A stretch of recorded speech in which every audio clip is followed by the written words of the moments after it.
Hello again, this is Founder Leroon with Fantasy Grounds Academy. This is part 3 of the series with the Underdark themes. I'm going to put together an encounter and probably build another character before that. But I think I got enough characters on here to just demonstrate what I want, so I may do the character after the fact. But nonetheless, I'm going to build an encounter where they are assaulted by a party of drow. So I'm going to create a counter and run a little bit of it and see how it goes. So if you haven't watched the other 2 videos, they're on YouTube and they're also on Twitch. I'm going to put them in a playlist in case you want to watch them in back-to-back in the series. So they're about an hour a piece, so if you don't have the time for it, you can always fast forward through it. Okay, so back to Fantasy Ground. So right now I have the mushroom map of the Underdark Wilds. I have my party here. We have a Goblin Rogue. We have a Dwergar Fighter. We have a Funglet or a Myconid Druid. And we have a Drider Spellcaster who's a War Wizard.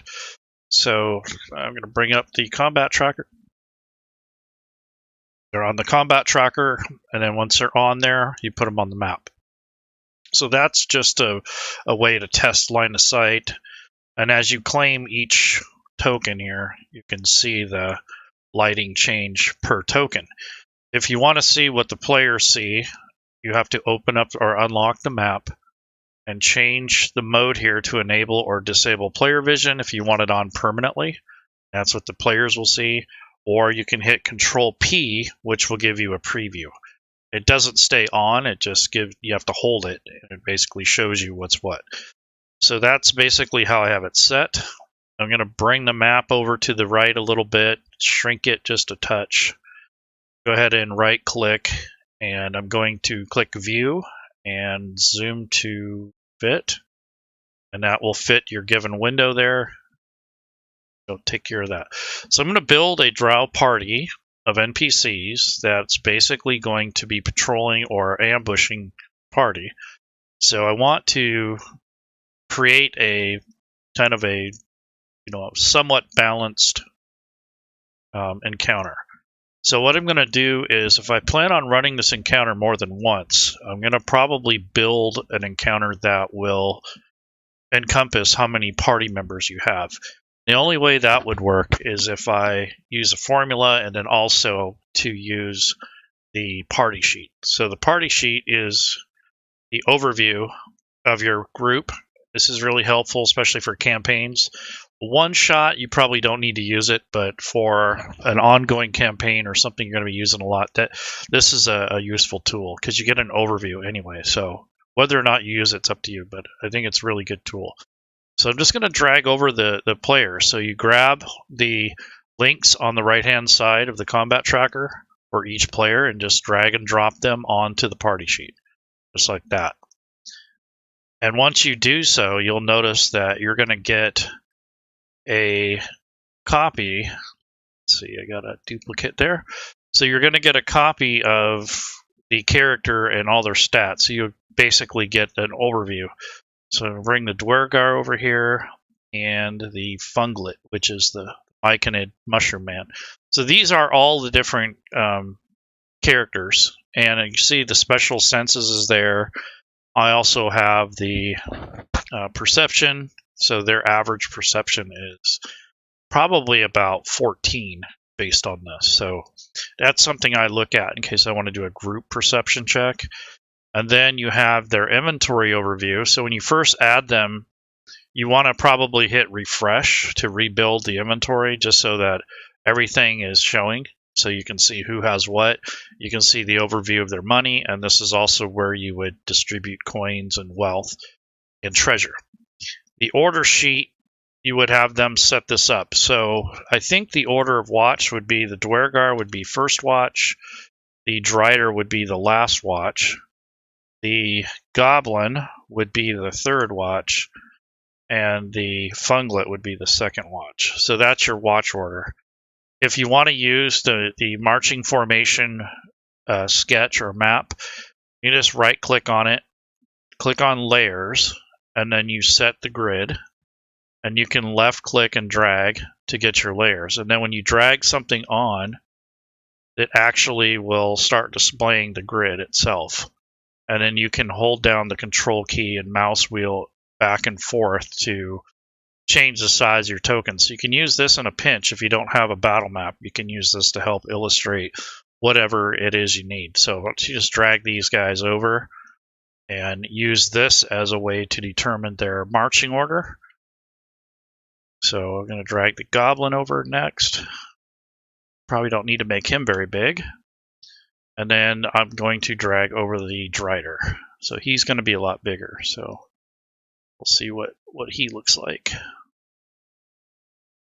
Yep.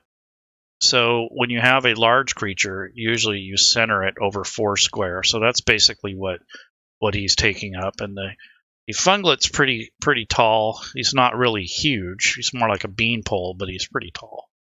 And then you have your Dwergar and your Goblin. So this is just a way that you can use Fantasy Grounds as a tool if you're going to do Theater of the Mind, or if you want to share this order tab with your players, you can.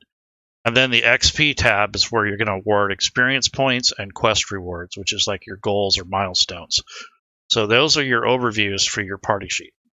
So if I put my combatants, my players on the party sheet, the formula I'm going to use for the encounter is going to work. So what I mean by formula is, first I'm going to pick which NPCs are going to be part of this specific encounter. So what's happening is, on this map, there's going to be some drow up and down and left and right on this map to ambush the player. So I'm kind of testing this out before I run it. So what I'm going to do is take the buttons over here on the right. I'm going to expand them, because right now it's just stuck on character creation. So I'm going to go to options, and if you're going to be creating content or building stuff, I would suggest you just go to the sidebar and then just click all, because that'll bring up all the different buttons. I had it selected to create PC because that's what I was doing before. But I'm going to click on all for right now, so that way I have access to everything. And I don't have to come back here. So the next step is NPCs. So I want to pick some NPCs that I want for my encounter. So I probably want a few warriors, things like that. So I will search for drow. And I'm going to have a bunch of stuff on here. So let's see. What do we have here that's going to be fun? Okay, so we have a drow priestess, drow mage, drow house captain, a drow elite warrior, and then we just have some regular drow. So I'm going to have at least one elite warrior. So that'll make things interesting. So let's take a look at that. So roughly, this particular NPC is fairly tough. It's got 71 hit points, so his challenge rating is 5. So it's a little bit high for this group. So I'd probably skip that, because it's going to be a little bit too tough for them. Let me check out the priestess, see what she's at. Probably much higher. Yeah, so there again, that's going to be way too much. So I want to look for things that are not going to be so difficult for the group. So here's a regular drow, and that's more like it. So we're just going to give him a group of drow that's not going to be too tough or too crazy. And then if we need to, we can adjust them accordingly. But I think we're good. So that's basically going to fill in the gap that we need. And you can slightly modify this if you need to. So I want to go ahead and take the drow here, and we're going to use it as our base for our encounter. And there's a drow captain, a house captain. Definitely won't want to use that. It'll be too much. So let's see what drow bane is. So drow bane is basically it. No, we're not going to use that either. Okay, so drow, I'm going to go ahead and put them in an encounter. So I just picked one out of the NPC area. If you want to modify these and you can't unlock it, so it's read-only, you can make a copy of it. So if I go back to NPCs and I drag this drow in there, it's going to make a copy. And all this does is it allows me to edit the copy. So I want to take this and I'm going to unlock it now so I can have access to it. So I'm just going to say drow scout or hunter, I guess is what I'm going to call it. So I'm just changing the title.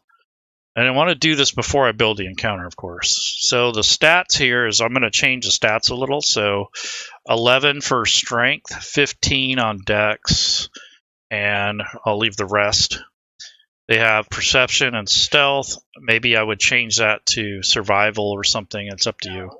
And then I want to take a look at their traits and such. They have a short blade and they have a hand crossbow. And it looks like there's some poison too, so that's pretty cool. And then there's, of course, the innate drow ability. So that's pretty good. I'm going to give them a couple more hit points, and we'll call it good. So it's 3d8, so you can roll for that, or you can just add. I'm just going to add it, so I'm going to bump it up to 17 hit points, which, believe it or not, makes a big difference. Just a few points will change the way the battle proceeds. And then if you want a non-ID name, we can just put Dark Elf, and that's just a very generic term instead of Drow Hunter. So if I change this to non-identified, go to lock this, when I add it to my encounter and it goes to the combat tracker, it will say Dark Elf instead of Drow Hunter. The only time you would find out there were hunters is if you captured them or inquired about what they were doing, then it would tell you they're a hunting party. So in this case, they're hunting probably for servants and things like that, or they're hunting for food. Just depends on the situation. So that's the Drow Hunters. I'm going to also I'm going to go to the encounter area.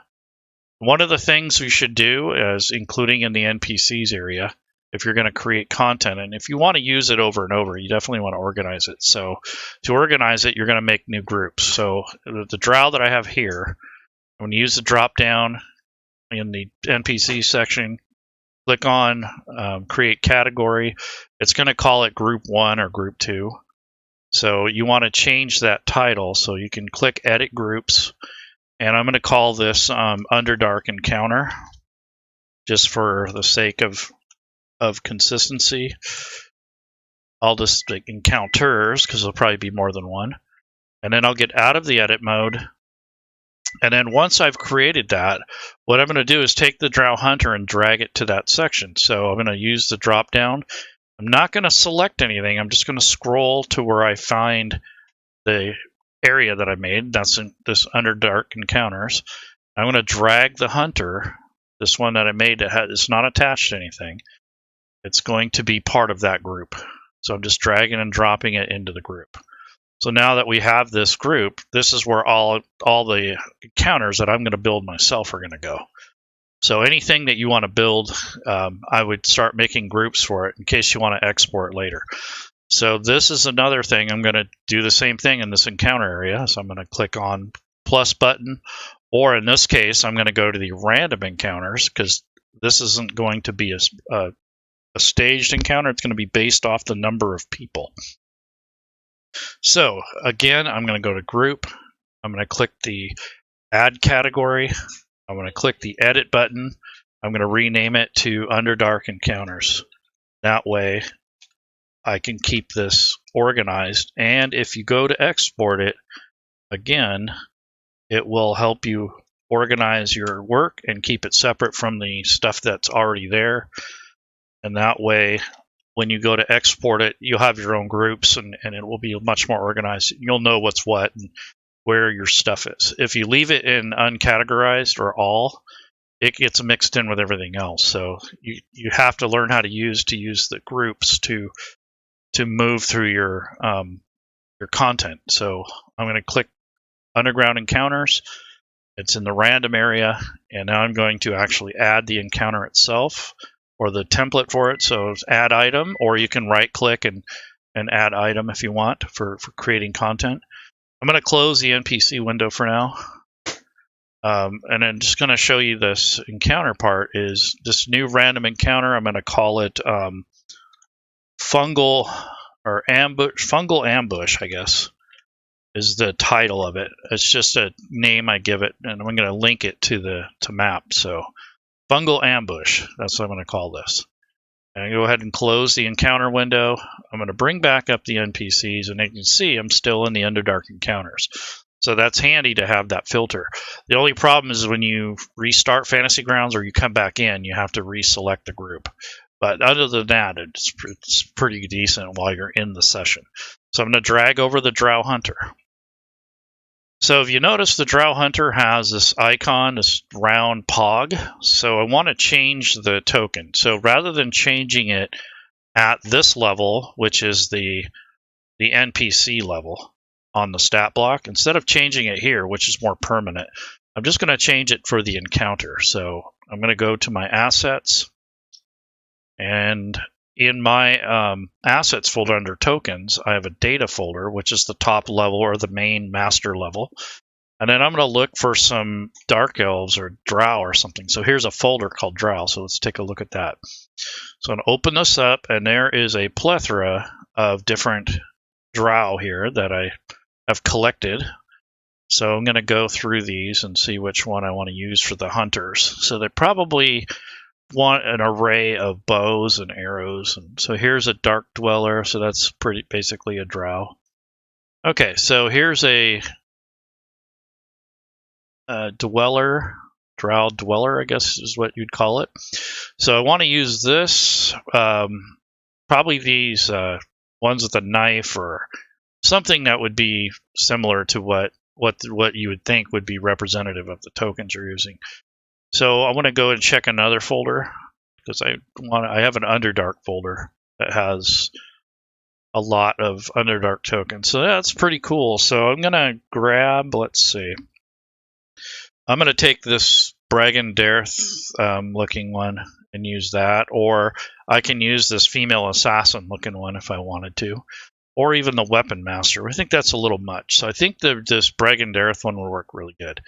So I'm going to drag and drop that and replace it so that the token now is that instead of the base one. So this only changes it for the encounter. It doesn't change it for everything.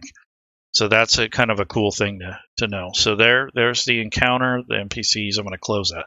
So now that I have this encounter, I need to decide what I want it to do. So I'm going to lock it temporarily. I want to make the changes now. So it's important that you've set this up. So it says they're not identified, which is fine.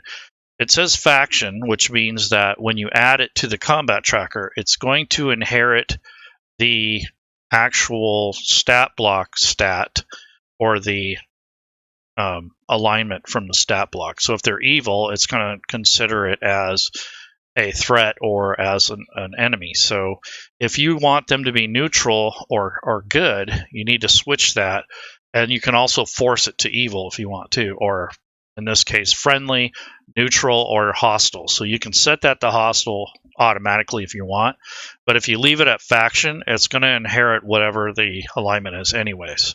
So I'll just leave that as it is, but I wanted you to know what that is. And then the link here is for the stat block. So now that I have that, I'm going to decide how many I want. So I'm going to unlock it again. And I can do a 1d4, 1d6, or you can do some syntax like 1d4 plus 1 or something like that.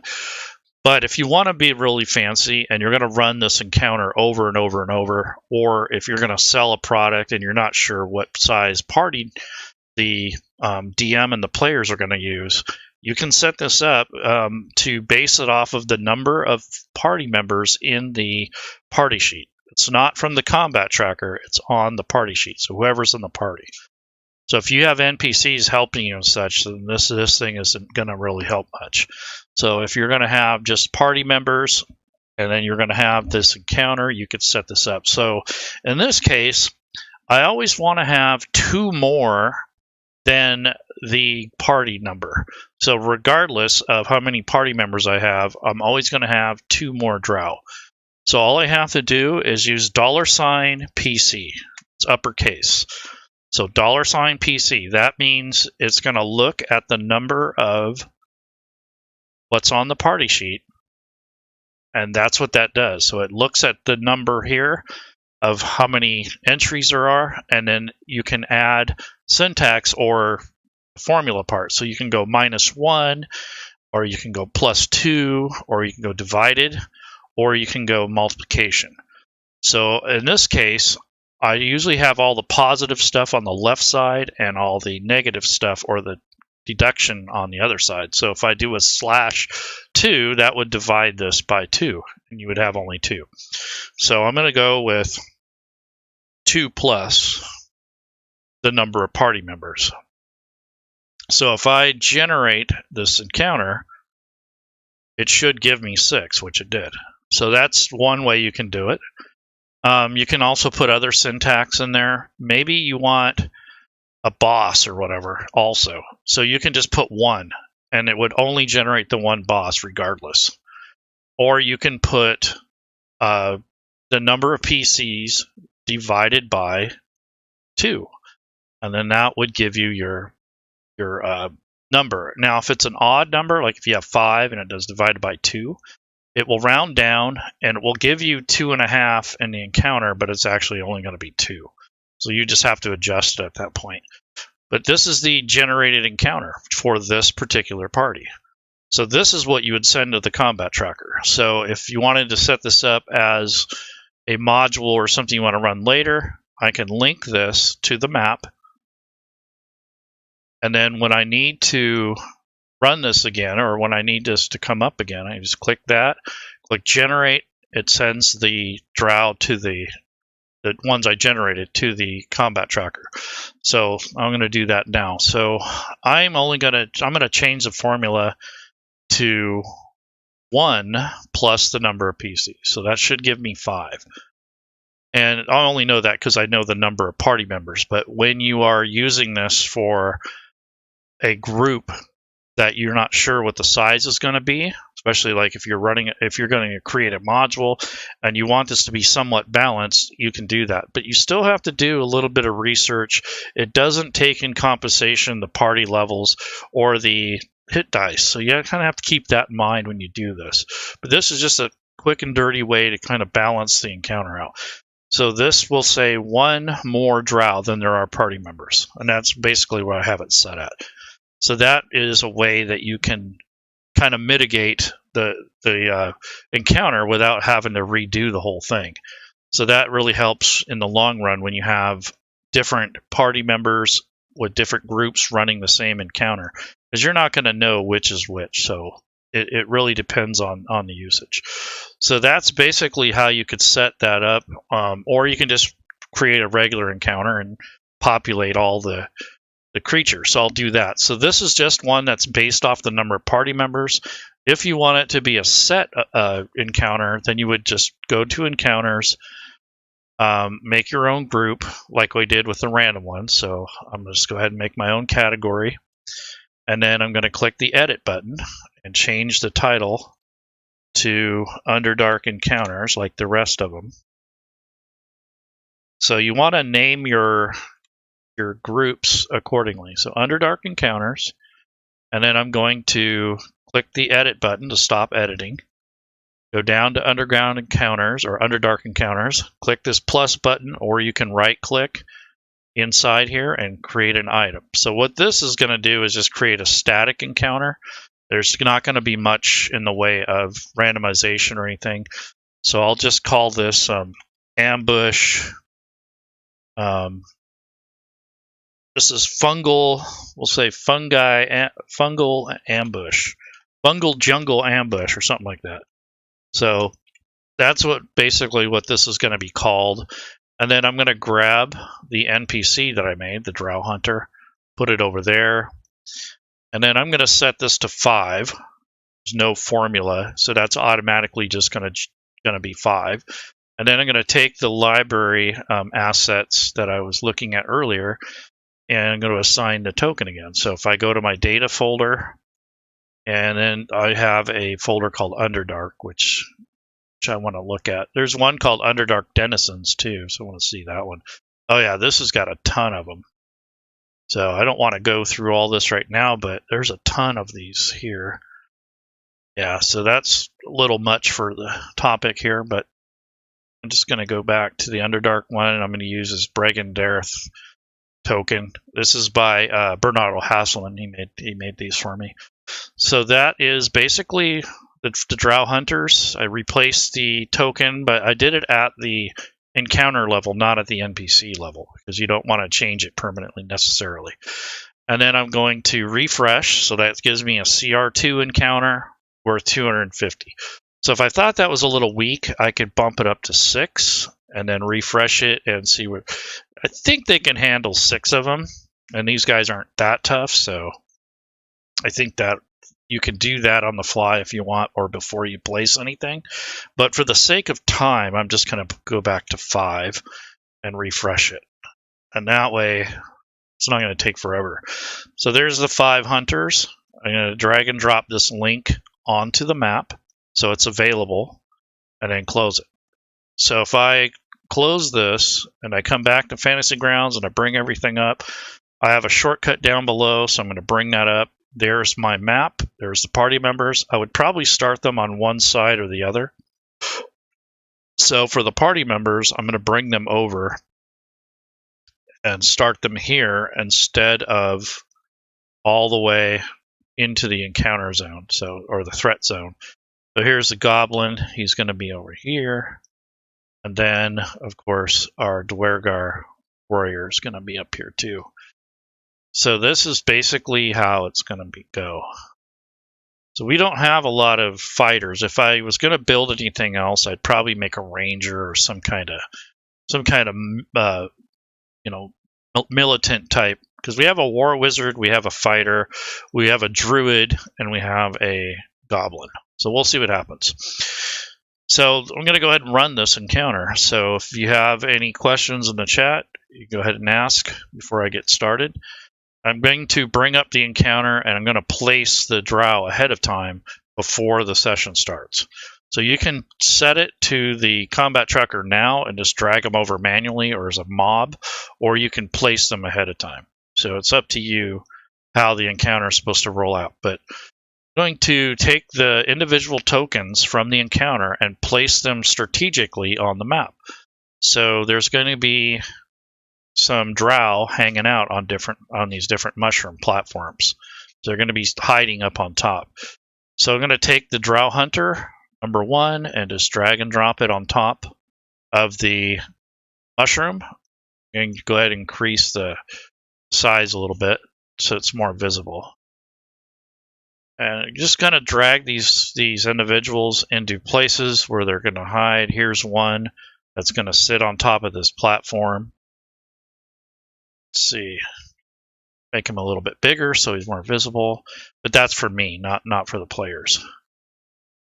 Let's see, what do we got here? So bring one over here, and then what else? Let's bring one over here. Let's see, where's he at? He's on top of this mushroom, so what else do we have for platforms? Here's another one, so we'll put one there. And what this means for closed is that you can't see the tops of these, so that's why I'm putting the drow on top. So is there one there? Yes. I'm going to put another one over here. So that is going to be here. Okay, so now that I have them placed, they are ready to go. So when you see these little checks here, that means that they're placed already. So if you close this, it will make them not visible for the time being. So let's get into a scenario here where the party members are traveling through this fungal jungle, and there's a drow ambush waiting for them. They're not sure about it, but I'm sure they're cautious. But let's see if they detect the actual the scouts or the hunters. So I'm going to roll as a group. Instead of announcing, hey, everyone, roll perception, I'm going to come up to the party sheet. And when we start this scenario, I'm going to give them a description. So I'm going to say you're in a fungal wilderness. There are some purple-capped mushrooms to the left and right of your pathway. It looks like the pathway is fairly well traveled. It doesn't look like it's been disturbed in a while. And there is a slight mist rolling from the west in your direction, probably from moisture coming out of a lake or out of a steam area. So you're heading towards a warmer climate because it feels a little bit muggier. And you have a canopy of stalagmites and stalactites above you and below you. So there's some of those, and then you have stone and hard packed clay for the ground. So you can do this descriptive thing to kind of set up the scenario. And as you click on different NPCs or players, it will show their view or their line of sight. So if you're zoomed into the map and you select one of these guys, that's basically taking possession of it. So as a game master, you can take possession of the token temporarily, just click on it. You're not really going to steal it. You're just looking at it to see what their vision looks like. Or, like I said, you can hit Control P, and that's really what the players are seeing. So you're kind of getting a hybrid map as the game master. So they can't see above and beyond some of these mushrooms. So that's what's in the drow are kind of crouched down or laying down on the mushrooms. So we're going to find out if these party members are actually going to detect them. So if you go to the party sheet, you go to the main tab, you have this overview. And it looks like all of these guys have a really good perception. You got 14, 12, 18, 16. So let's take a look at the drow stat block and let's see what their passive perception is and just kind of compare. So they have a passive perception of, let's see, theirs is 12. That's not bad. So they probably noticed the party coming, unless the party has stated that they were going to be sneaking or something. So they have a stealth of +4. So I'm going to drag and drop that into the dice tower. The players will know that I rolled a die, but they'll have no idea that I rolled a 4. So that's a 15. So that's going to be my number to beat. So the skill check required here is going to be perception. And then I'm going to put 15 in here. That's what the drow had rolled for there. And I'm rolling for the whole group of drow, not just one at a time. It takes too long. So I'm going to go ahead and do that. And I can change the visibility. So I'm going to, right now it's on show roll results. I'm going to basically change it to where it's a closed eyeball. They won't be able to see the rolls, but I'm going to go ahead and find out if anyone sees or notices the drow. So I'm going to click on the roll here for perception. It's going to roll a bunch of dice. And it looks like everybody in the party has rolled over 15. And that's because they all have a really good perception. So they know that something's going on. So there's no surprise going on here. So now it's just going to be initiative. So I'll describe that as soon as you walk into this passageway, you notice some slight, or you hear some slight movement, or you see the mushroom stalks moving a little bit. So that would indicate that there's some kind of problem or threat. So there is no surprise. So what I'm going to do now is open up the encounter and drop this arrow. I'm going to click that. And that's going to send over the combatants onto the map. And you can see them here. They're showing up in these red threat zones. They're not visible yet, but they're showing up on the map for me. So I can see what's going on. So then, if you add them to the initiative, or you add them to the combat tracker, they all have the same hit points and the same initiative. So if you want to get rid of that, if you don't want the initiative to be exactly the same, and they all rolled 20, so that's ridiculous. But if this was an ambush, that makes sense, and it was an ambush, but they didn't get surprised, so they're probably not all going to shoot at the same time. And then here, the party members haven't rolled their initiative yet. So I'm going to remove these drow temporarily and show you some settings that you can change to help with that. So I'm going to go to the menu on the combat tracker. I'm going to go to delete from tracker, which is this garbage can. And then you can delete all non-friendlies or only foes. So we don't have a mixture here, so I'm just going to delete all non-friendlies. So this would be something I would decide before the adventure. So I wouldn't be doing this in the middle of the game. So I'm going to go ahead and leave this encounter up because I'm going to reset it over into the combat tracker, but I want to go to some options here. So there's some options that you can set that will make the combat more, I would say, realistic, or it would make it more essential to to make this encounter a little bit more digestible and not so generic. So if you're not familiar with Fantasy Grounds, just leave it. If you are familiar and you want some variety, in the combat section for add auto NPC initiative, right now it's set to group. So when you send over a group of the same type, they're all going to have the same initiative. So if I turn it to off, that means I have to roll for them. If you turn it on, that means that they're each going to roll their individual initiatives. Now I want to also show you this NPC rolls. It can be variable or fixed. So if you put it on fixed, they're all going to do the same average damage no matter what. If you leave it on variable, it's going to just roll dice. So that is a good way to control how much damage they do. So you won't have such a swing. It'll always be the same. It'll take the average number. And then as far as movement goes, if you want your tokens to move without going too far diagonally, in other words, if you use Pythagorean's theorem, you have, your longest side, they're going to move 1.5 times. So if you don't want that, you can change this to variant. So that means every other square is counted as 10 feet. So it's more of a true distance. And then as far as the hit points go, you can set the hit points. Right now it's set to standard, so they're all going to have the same hit points. You can set it to max, so they all have a maximum amount, or random. So that will give each one of them a random amount of hit points. So it'll override the 17 that I put in there if that's what you want to do. So that is some settings that you can change to help make the encounter more memorable. Can I cast guidance on my character before the surprise? No. Actually, if you named it that way, I think you might be able to. I guess it depends on the situation.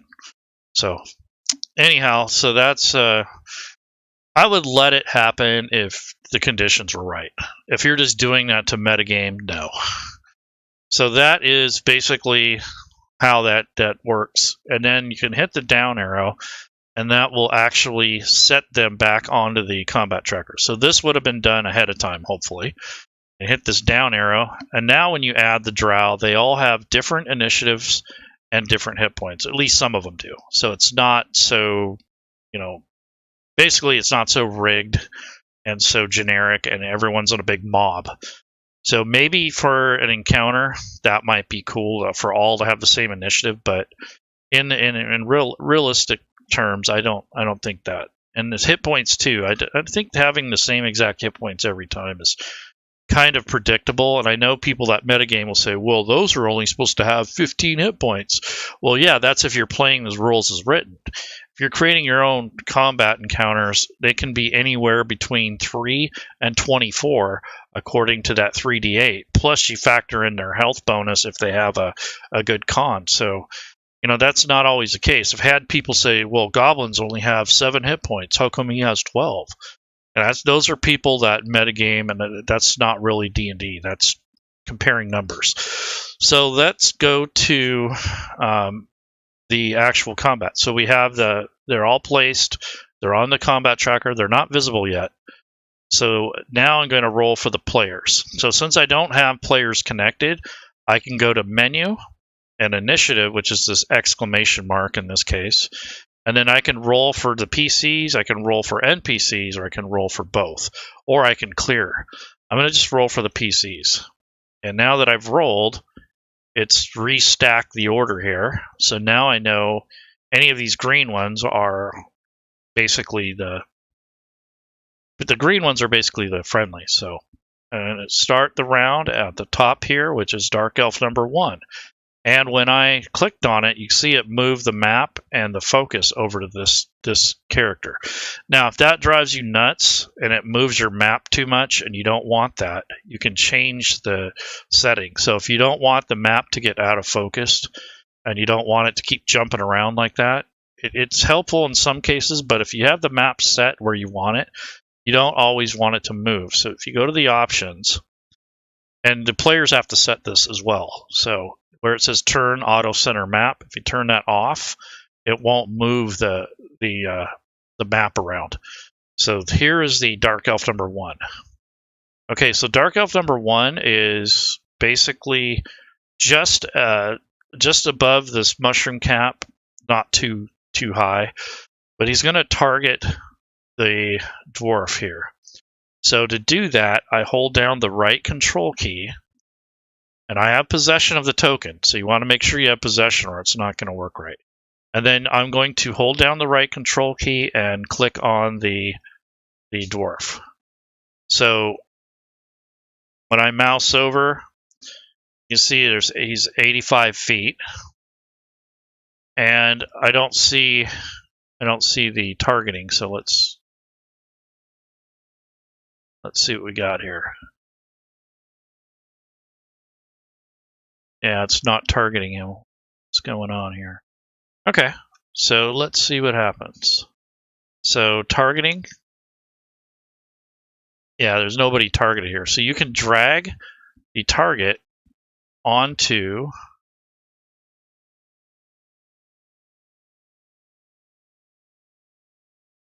it says error, unable to target token not linked to combat entry. So that's a problem.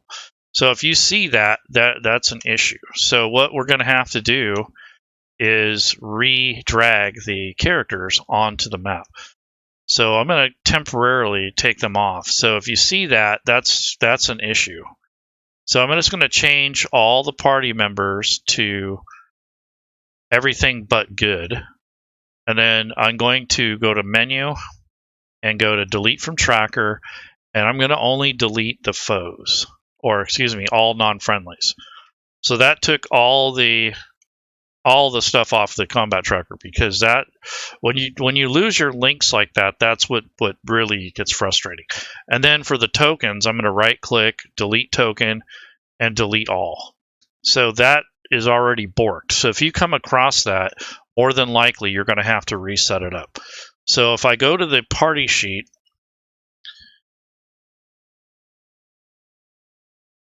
and drag that over, I'm going to move these characters from the party sheet onto the combat tracker.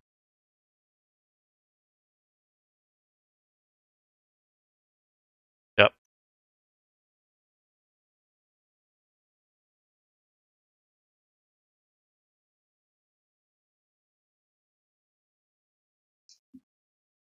I want to make sure that everything is in there where it should be.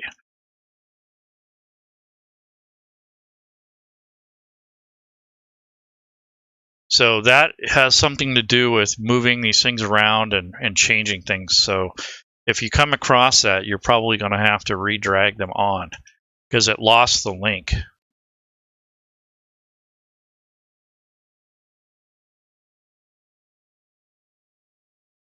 Okay. And then Goblin itself.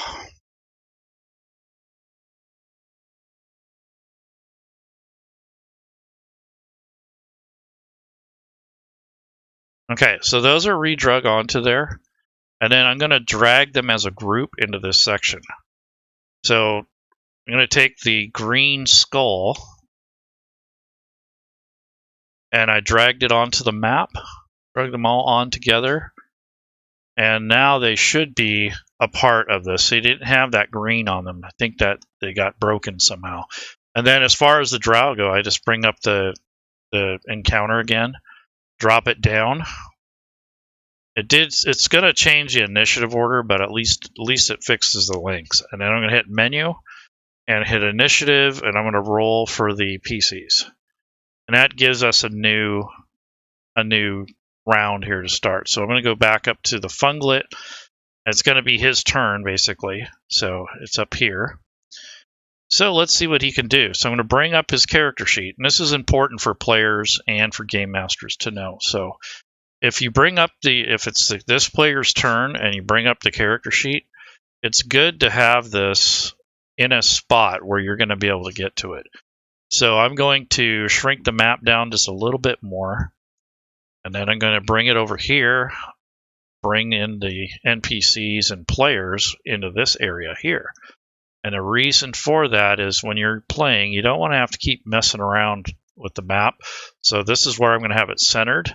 And if I right click on it and click view, I can just zoom to fill or zoom to fit, and it will it will fit the screen. So that's basically how you recenter the map, and makes it a little easier on you.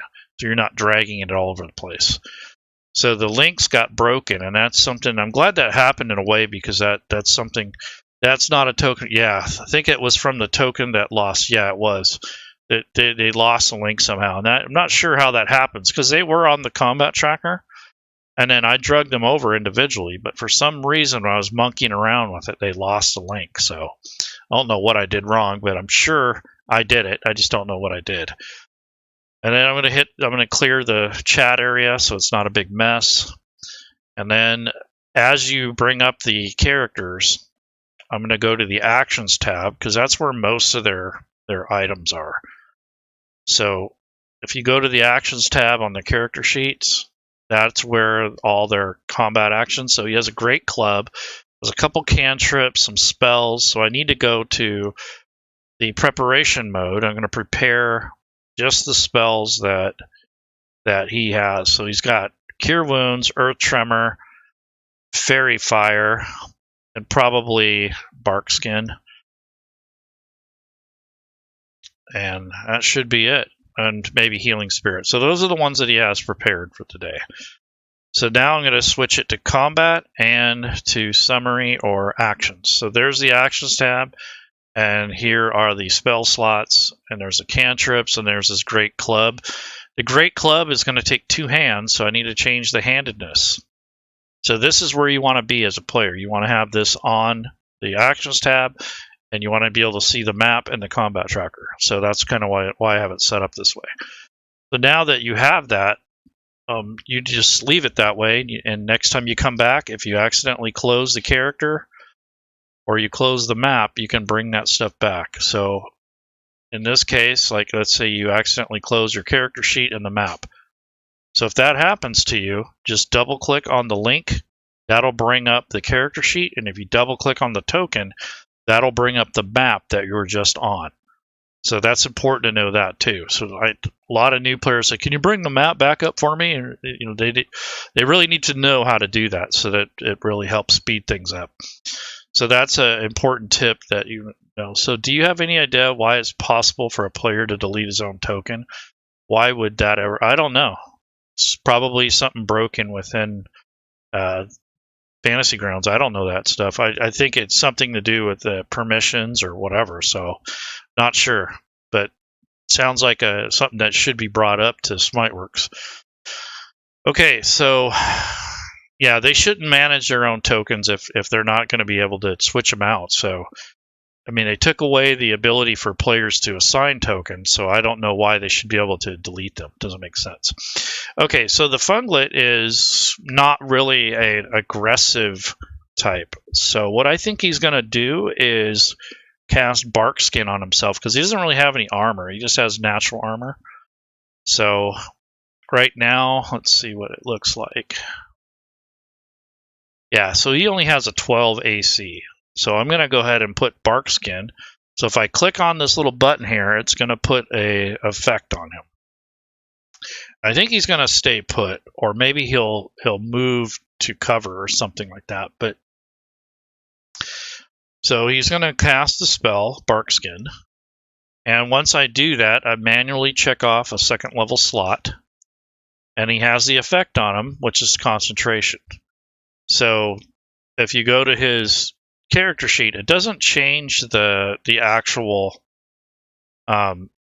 number. It just changes the math. So it would be a temporary thing. It's not something that would be constant. And that's the effect there, is the Bark Skin. So it adds +4 to the armor class temporarily. So if you go to the actions and you look at Bark Skin, it doesn't look complete. It looks like it only has the actual concentration part of it. So what that would mean is that you'd have to manually adjust for that. So if you wanted to change that in any sort of way, it adds, so if you any willing creature to touch. So that tells me that this is coded wrong. So this should be not just coded to this can't be just coded to himself. It's just broken somehow. So I think I'm going to edit this. So this spell isn't working correctly. So if I click on the magnifying glass, this is the effect. This should not be self, it should be targets, because you can cast it on other people. So that's something that you have to fix. So that does make sense. It only has concentration on it. And then it says, until the spell ends, you have a rough bark-like skin, and the target's AC can't be less than 16 regardless of what the armor type is wearing. So 16 would be probably or 18 or whatever would probably be the best use of it. But that's basically the syntax there. So I don't know what's going on. You may have to re-add any race effects. Yep, that's true. So Drake, what's wrong with this bark skin? What's wrong with it? It's not working right. So all I got, this isn't from Rob's, by the way. This is just from the standard book. So what do I need to do to fix that? It lasts for an hour. I changed targeting because that's where it should be, because you can touch another creature. So how do you adjust for the AC? So is it AC : whatever, or it changes depending on the target's AC. So is it hard baked into the rules, or do I have to change anything, or is it something that is something you have to code? So that's up to you to remember, but I think for the time being, his AC will be added. In this case, I'm going to edit this to AC : 4. So it can't be anything less than 16. So with the AC 4 and his natural AC, that's going to be 16. So that way, when I add that to him, it's going to be correct. So I edit it. I'm going to go ahead and remove the effect that I put on previously. So I do that with the actual little guy up here, or the symbol. Double click and delete the effect, because that's not what I wanted to have on there. So that's that. So I will research real quick. Okay.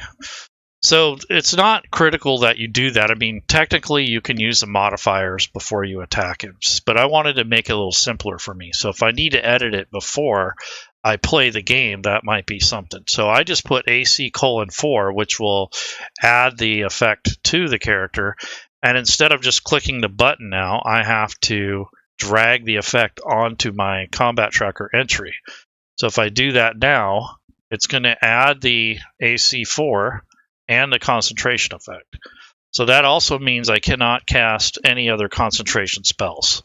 So if that's the case, then I'm kind of stuck with that spell unless I want to cancel it. So I want to leave that on as long as I can. That will provide a little protection. And then I'm going to move the player. So to emulate a player movement, I have to hold down the Alt key and then drag the token. And you don't have to hold it down the whole time. You just start the movement. And then I'm going to move over to the cover of this mushroom. And I'll say that it covers maybe +2. So he's just going to move over here to this location. And then I'll approve the movement. And he's basically hiding underneath this large mushroom cap. So he probably almost has a camouflage effect because he's also a mushroom. So that is basically his hiding spot. And he's going to basically hang out there and just kind of try to take cover. So that's his deal. Now if I click the down arrow for the next turn, and this would be turn complete if you were a player.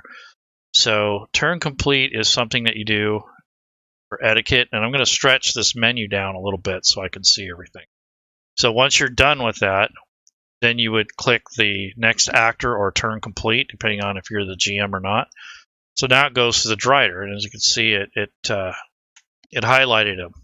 So the Drider is a magic user, so I'm going to go to his sheet. So double click on the sheet, and I go ahead and organize it by dragging it and dropping it in this area.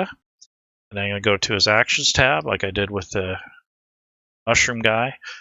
And right now I'm in preparation mode, so I need to prepare some spells. So he's going to have Mage Armor, Witch Bolt, Flaming Sphere, Grease.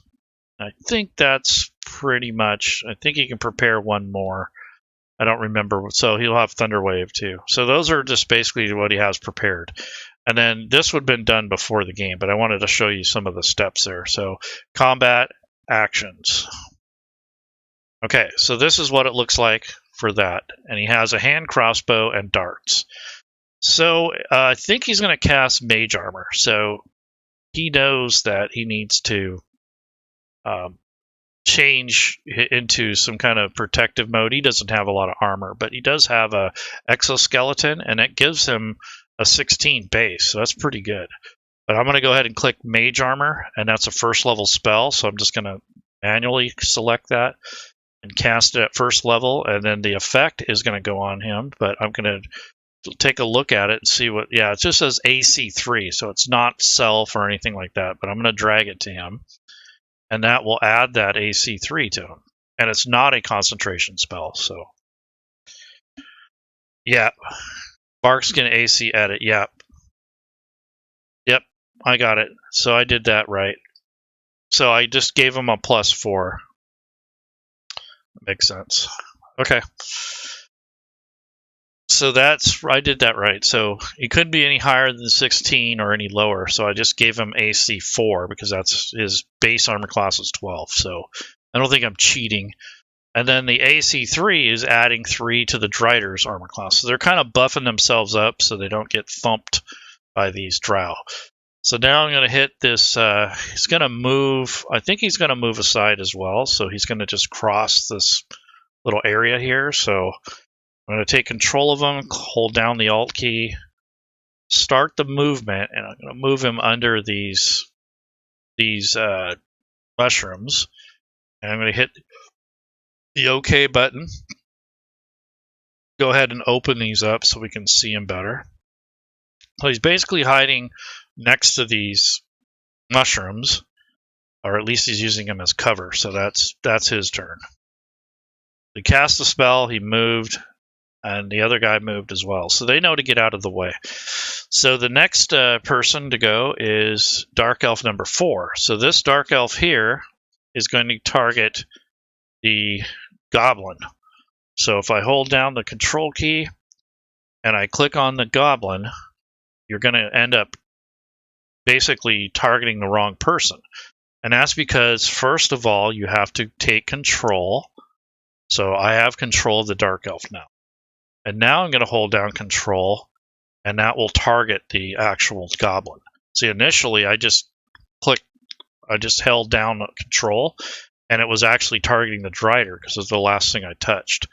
So that's not what you do. You have to switch, as a game master, you have to switch to the person that's going to target first, and then you target your enemy. So there's 60 feet there.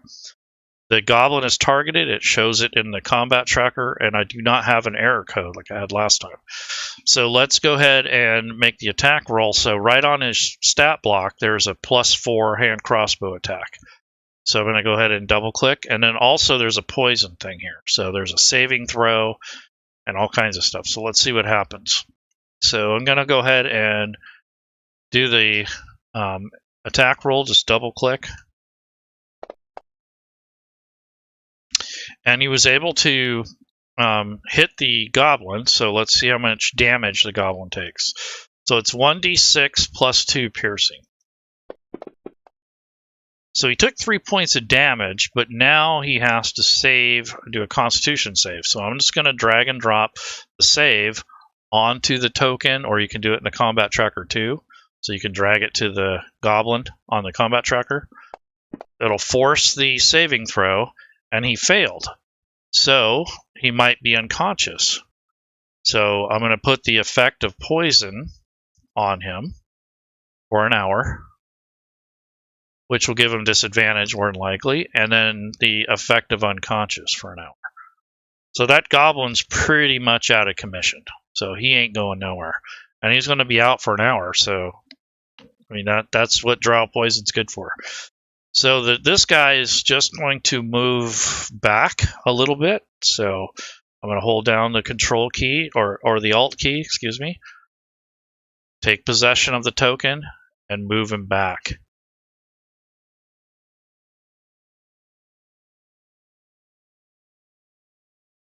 So he just moved over 5 feet. That's all he did. Just shifted over. So that's his turn. So he's going to advance the turn. So I'm just going to click next actor. And then it goes to the next drow, which is this one down here. He doesn't have a good angle on the Drider, but he does have a good angle on the Dwergar. So he is going to target the Dwergar fighter. And this guy doesn't like dwarves anyway. So I'm going to hold down. I got possession first of the NPC, and I'm going to hold down the control key and target the Dwergar. And that's going to give him the focus and the target on, so there's no bonus or penalty here. And then I'm going to go ahead and double click on the attack roll like I did with the goblin. Wow, that was a good roll. So he hit his target, so that little bolt comes flying out and tags him right in the shoulder or right in the neck or something like that. And now I'm going to do the saving throw to see if he passes the save. And no, he failed. So dwarves get a advantage on that. So I didn't roll with advantage. So if you have these coded, you could automatically have had that. But I'm going to go ahead and re-roll. Or just roll again and see if he fails or not. But if you were going to code this and you use the Dwarven Resilience, it would automatically give you advantage on saving throws.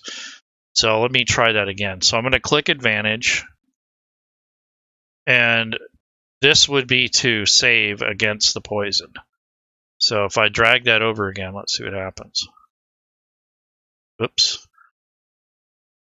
So I didn't mean to do that. So let's see, Dwergar. Okay, so I'm going to go ahead and roll, but I'm going to click advantage. And then I'm going to drag and drop this Constitution save onto the Dwergar. Yeah, it rolled with advantage that time. But he still failed, so it didn't matter. But that basically says that basically he's poisoned now. And then he's going to be unconscious. So that sucks. So the dwarf fighter, the main guy that we need to wrangle these drow, is basically poisoned. And he's unconscious. So the drow have the upper hand. Okay, so Dark Elf number 1. Let's see, where is he at?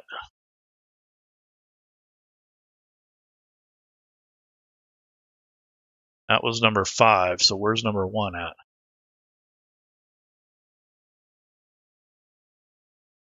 Okay, so Drow Hunter number 1 is going to climb down this pillar and engage the party, since 2 of them are out.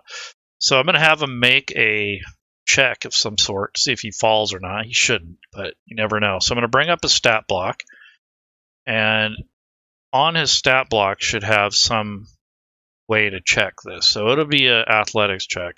But he's not proficient with athletics, but I'm going to go ahead and do a strength check. So I'm just going to drag and drop this into the dice tower and see what he rolls. So he rolled an 8. So the challenge on that would have been fairly easy, but I think he slips and falls, which is rare.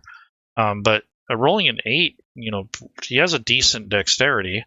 Couldn't even beat a frickin' a 10. So I'm going to give him a chance to grab on to see if he breaks his fall or not.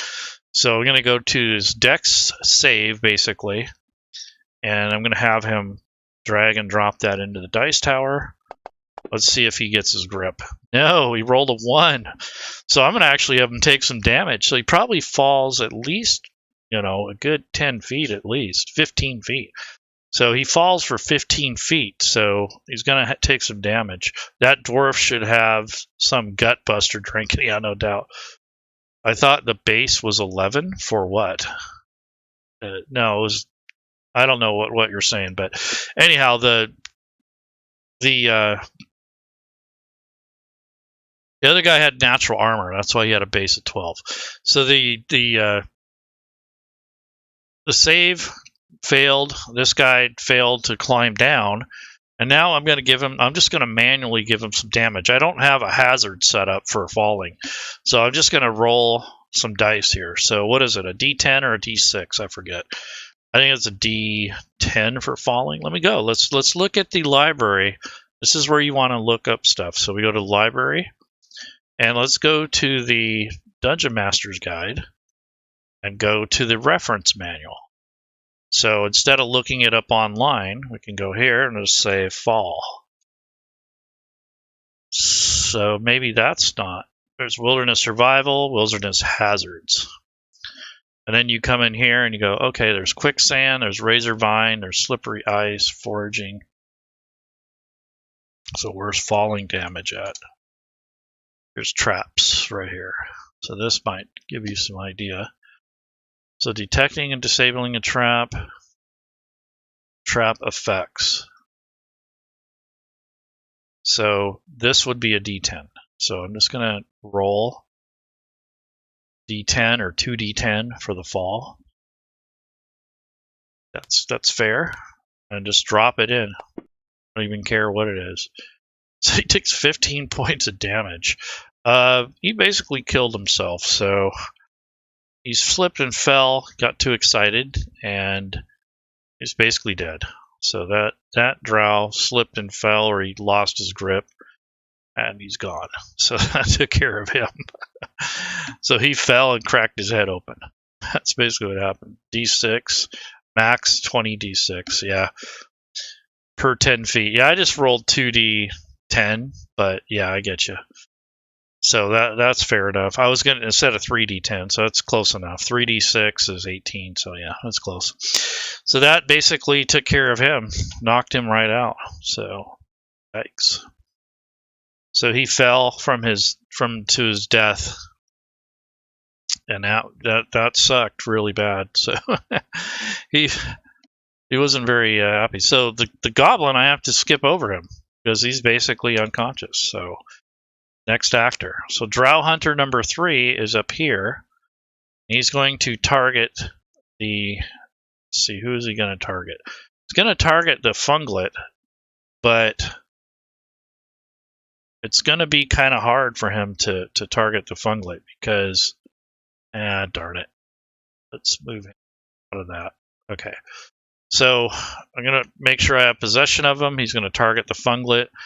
The guy's 90 feet away, but he's also under a little bit of cover. So I'm going to put -2 for whatever he does. And then he's going to shoot the funglet with poison. He doesn't realize that the funglet is actually immune, I believe. So if I come back to this funglet here, he doesn't have all his coding. But if I go to his abilities, he has some kind of thing where he's immune. So he's immune to poison damage. So he won't necessarily take damage. And then he's immune to being blinded, deafened, and frightened. So that's cool. So he's immune to the damage. So I don't have to worry about poison damage. But that doesn't mean he's immune to the effects. So we'll see what happens. And I don't think this funglet operates the same way as a regular living creature. So let's just see what happens. So I'm going to go ahead and roll and attack with the hand crossbow, and it's a -2 to hit. So he's going to try to tag him with his crossbow bolt. And he scores a hit. So the bolt itself does damage, so we can double click on that. Ouch. So he took a pretty nasty amount of damage. And the funglet had concentration on for his bark skin, and he was able to maintain it, so that's good.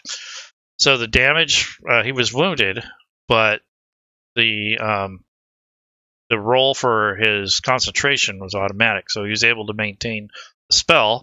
But his effect for the poison is not going to do anything. So It's basically ineffective. He's immune to poison damage. So this thing doesn't do poison damage. It has the effect.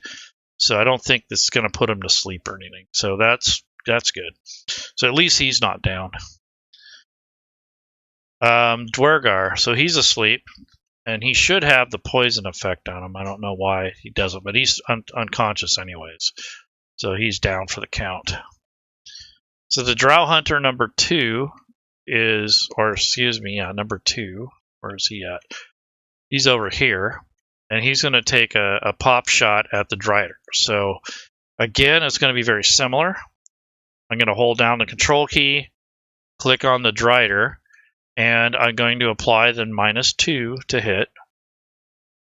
And remember that the Drider is a spellcaster, and he casts Mage Armor, so that'll help a little bit. So I'm going to go ahead and double click on the attack roll, the hand crossbow. And that was a miss. So he shot and it just went wide of the mark.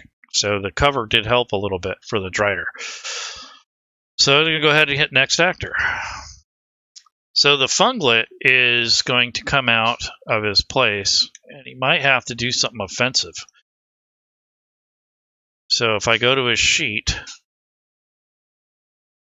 he has some things on here, maybe Fairy Fire or something to help out. There's also Earth Tremor. I don't know if that's going to help at all. Healing Spirit. It's probably not going to help his comrades too much. So probably would do Cure Wounds or Fairy Fire. That's probably what he would do. But it depends on how far away they are.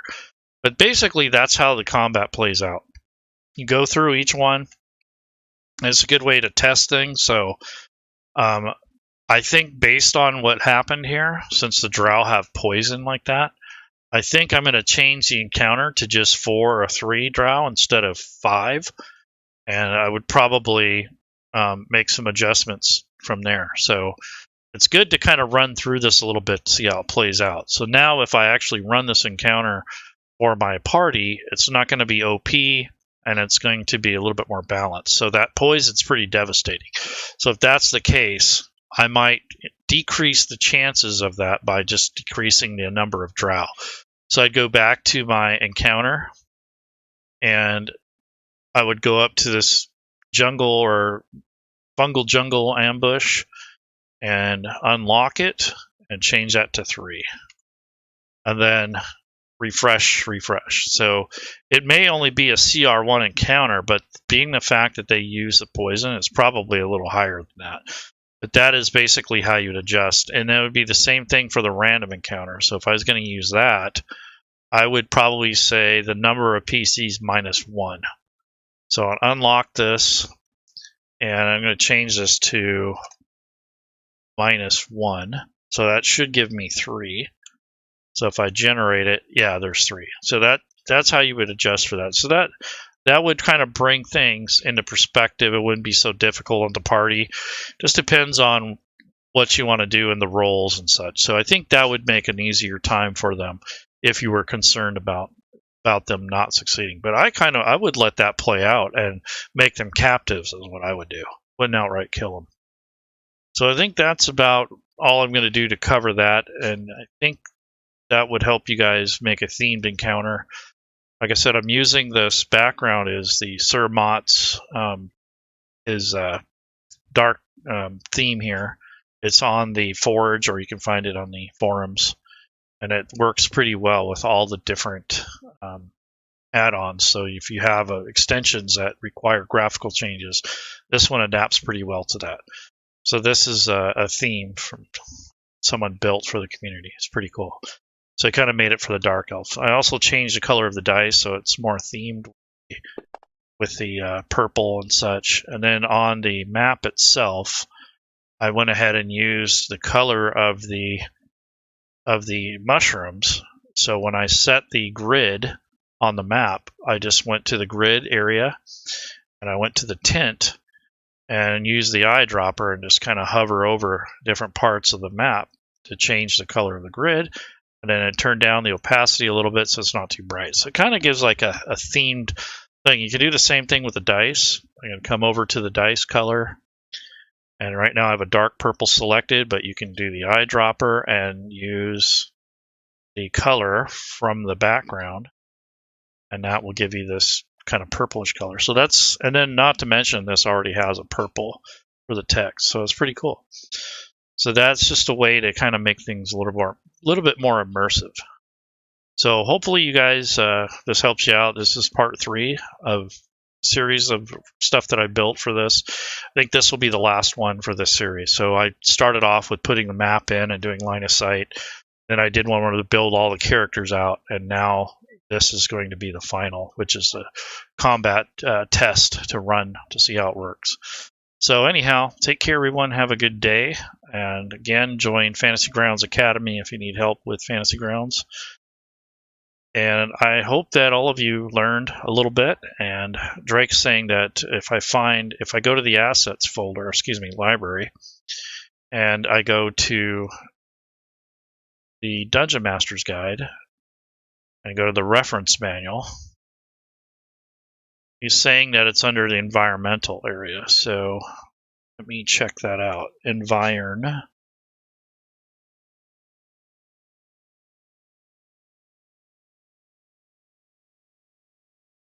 So usual environments, unusual environments, I should say. So is it in there's the adventure environments. Huh. So you're saying it's in the DM's guide or the player's handbook? Yeah, that's what I thought. Why would that not be in the Dungeon Master's Guide? That doesn't make sense. Okay, so reference manual and adventuring probably. And then adventuring, the environment right there. I mean, it should be repeated, to be honest. Yep, 1d6 for every 10 feet. So he should have only taken probably half that damage, but nonetheless, 15 feet, I rounded up, so. Okay, so that's cool. All right, guys, have a good day. I'll see you guys around. And this Thursday, I am teaching a map class for map tools. So that's September 2021. That's September the 23rd. So I don't want someone 3 months from now saying, hey, I thought you were having a class. So anyhow, September 23rd at 4 p.m. Eastern time, I'm going to do a map tools class. And hopefully you guys will be able to join us. All the links are going to be here. So when I archive the video, you'll